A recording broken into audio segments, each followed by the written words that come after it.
welcome back to this week's Nauset News. I'm your host, Owen White. I hope everyone has got their warm clothes out because it's beginning to get a bit cold. The term ended on Tuesday. Good luck to all of you on term 2. On the 15th, you guys can look at your grade transcript. And don't forget to tell your parents about the parent-teacher conferences on the 17th. For this week's lineup, we have Top Story with Giana Casale, Owen White with sports, Things to Do with Brett Hardy, Health Tip with Sadie Trudel, Fact or Fiction with Honors Criminology, Street Talk with Giana Casale, and High Five with Carson Winslow. It has been your host, Owen White. Now on to Top Story. But first, we have a message to all our veterans. Thank you for your service, and happy Veterans Day. Welcome to Nauset News. I'm Giana Casale here with your top story. All of the students in our honors video class entered a bike safety contest. The contest that we entered was called the Massachusetts Department of Transportation Safe Street Contest, and the theme that we had was how to be a bike-friendly driver. 3 students in the class, Owen White, Carson Winslow, and Joey Forgione, were in 3rd place in the contest. Congratulations, guys.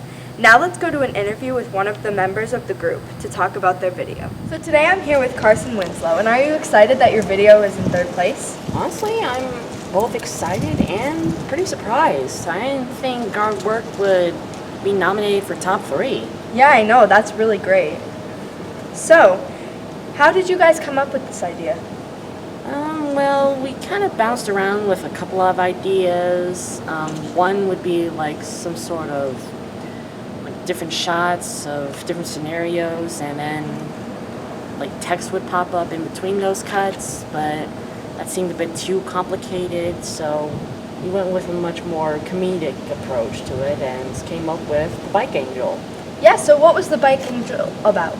The Bike Angel is essentially a conscience of sorts that, not a conscience, an angel, basically, where it goes around and guides drivers about tips on bike safety, like new drivers, like high school students. Yeah. So that they can be aware of how to treat other bikers on the road. That sounds fun. Did you guys have fun making your video? Of course. We made a lot of jokes in between cuts. Really? Especially mainly because since I was playing the Bike Angel and I was doing this very pompous, rich kind of person voice, I basically had fun with that. That sounds really fun. Well, you guys heard it here from Carson.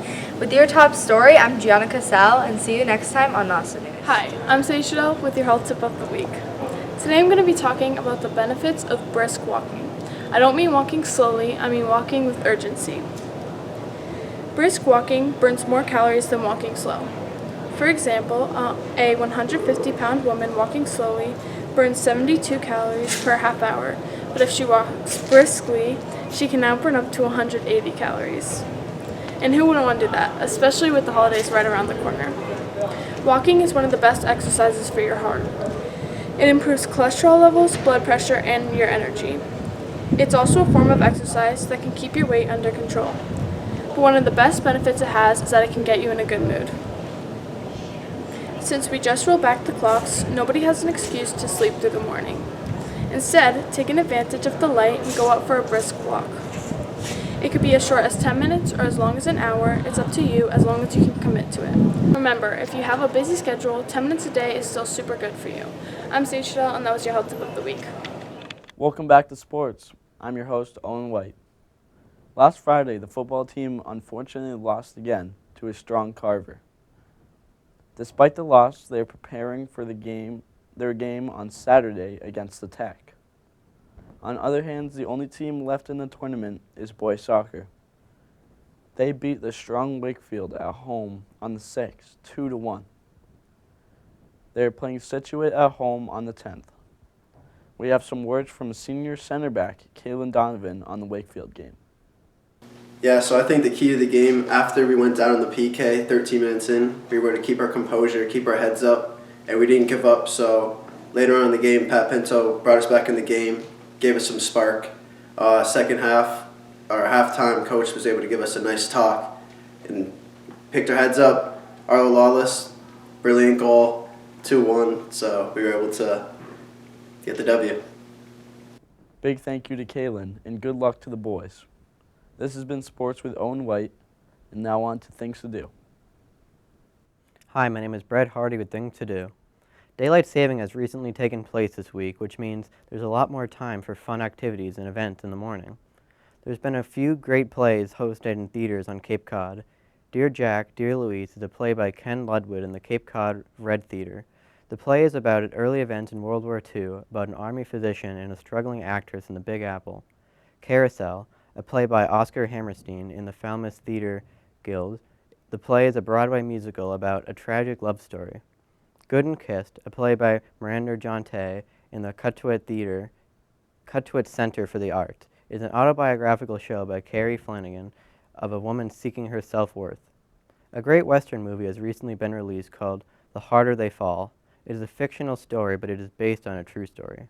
It has a great cast starring Idris Elba and Regina King, and is a great Western movie if that is something you're interested in. It is playing in theaters and has recently reached Netflix on November 3rd. If these activities or movies interest you, I highly suggest you check them out. With the holidays approaching, there's many fun activities that will be taking place on Cape Cod, so be sure not to miss our episodes to come. This has been Brett Hardy with Things to Do. Hi, my name is Ella Squire. I'm with the Honors Criminology class, and this statement is either fact or fiction. So the behavior of identical twins is eerily similar, but if they live apart all their lives without knowing each other, they are likely to be quite different. And this is actually fiction. So even twins who have been raised apart exhibit similar behavior. Sharing genetic material seems to have an influence on choice between criminal and conventional behavior. This really surprised me because if you had two identical twins living apart, one in an aggressive environment and one in a normal, loving environment, you would think that they would take on the behaviors of the environment surrounding them, but that's not true. Hello, my name is Brett Hardy with Fact or Fiction, brought to you by the Honors Criminology class. This is from the criminology book written by Larry J. Siegel. Fact or Fiction: watching violent TV shows makes kids behave more violently. This is fiction. The evidence shows little association between viewing violent media and acting in antisocial ways. This seems accurate. A vast majority of kids play violent video games or at least view violent content in some context, and it seems to have a very low amount who actually turn out to be violent as a result. I don't necessarily believe that TV or media violence will correlate with antisocial behavior, so I agree with this assessment. This has been Brett Hardy with Nauset News. Hi, I'm Carson Wenzel, presenting our High Five Student of the Week. This time it's Lauren Knight, who is a field hockey player that's going into Division I. Would you care to explain about that, Lauren?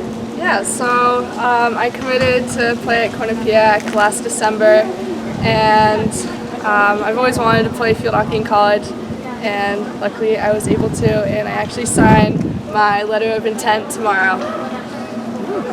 Interesting. Anything else about that? That's all. What do you love most about playing field hockey? I love getting away from school and from any issues I'm having outside of field hockey. It really gives me a chance to get away from everything. Well, when you do something that you love, it's kind of a nice stress reliever. Yes. All right, well, thank you for your time. Here's your high five for the Student of the Week.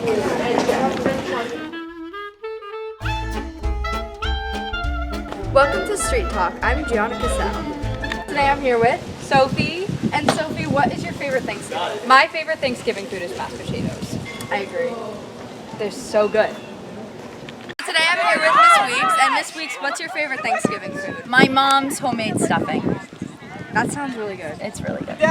So today I'm here with Sam and Alexis. And guys, what's your favorite Thanksgiving food? Mine's mashed potatoes with a lot of gravy. Mine's mashed potatoes too. I agree. Mashed potatoes are really good. So today I'm here with Carson. And Carson, what's your favorite Thanksgiving food? Well, there are a lot, but I gotta stick with the classic turkey. Nothing can beat just having Thanksgiving turkey. Yeah, do you like anything on your turkey? Salt. That sounds good. Thank you. So today I'm here with Jared Hooper. And what is your favorite Thanksgiving food? Mashed potatoes. That's a popular one today. Thank you. So today I'm here with Madeline Davis. And Samantha Covell. And what is your favorite Thanksgiving food? Butternut squash. So today I'm here with Sadie. And Sadie, what's your favorite Thanksgiving food? Definitely mashed potatoes, but it has to be my dad's mashed potatoes because he makes them like perfect.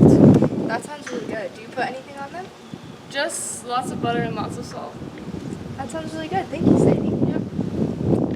So, Miss McCulley, what is your favorite Thanksgiving food? Well, believe it or not, it's the cranberry sauce that my mother makes. It is a delicious homemade recipe, which includes one of your favorite ingredients, pineapple. It has pineapple and walnuts and those big cranberries. It is delicious. That sounds really good. And what about yours? My favorite Thanksgiving food probably has to be the casserole that my grandma makes. It has like baby carrots and, as Miss McCulley said, pineapple in it, so it's really good. I want to try that this year. It's really good. Thank you, Gianna. Thank you. You're welcome. Thanks for watching Street Talk. See you next time on Nauset News.